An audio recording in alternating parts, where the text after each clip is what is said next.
लाखो दिलो की धडकन असणाऱ्या गौतमी पाटील विरोधात आता लोक चक्क रस्त्यावर उतरलेत। महाराष्ट्राचा बिहार करणाऱ्या गौतमी पाटीलचा निषेध अशा आशयाचे पोस्टर झळकावून पुण्यात गनिमी कावा संघटनेनं आंदोलन केलंय। त्यामुळे एक आठवडा उलटून गेला तरी गौतमी पाटीलच्या कार अपघाताचा मुद्दा वादाचं कारण ठरतोय।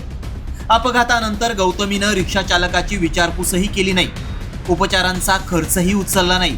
म्हणूनच गनिमी कावा संघटना गौतमी विरोधात रस्त्यावर उतरली आहे।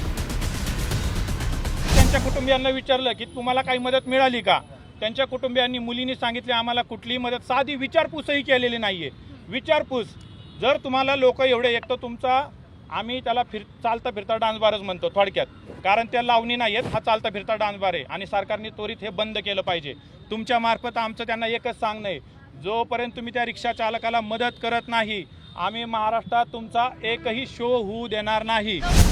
दरम्यान अपघातात जखमी झालेल्या रिक्षा चालकाच्या मुलीनं गौतमीला क्लीन चिट देणं कायद्यात कुठेही बसत नाही असं म्हणत गौतमीचे शो महाराष्ट्रात होऊ देणार नाही असा इशारा दिलाय।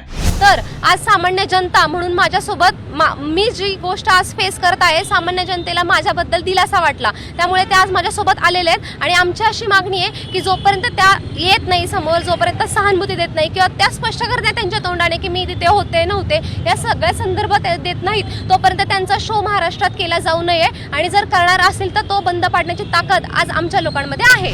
दुसरीकडे 8 दिवस उलटूनही गौतमीनं पोलिसांकडे अद्याप जबाब नोंदवलेला नाही। 1 ऑक्टोबरला पोलिसांनी नोटीस बजावूनही गौतमी उपस्थित राहिली नाही। त्यामुळे गौतमी पाटीलला कुणाची भीती वाटतीये? पोलिसांसमोर हजर राहण्याचं गौतमी का टाळतीये असे अनेक सवाल उपस्थित होत आहेत। सचिन जाधवसह अक्षय बडवे, साम टीव्ही न्यूज, पुणे।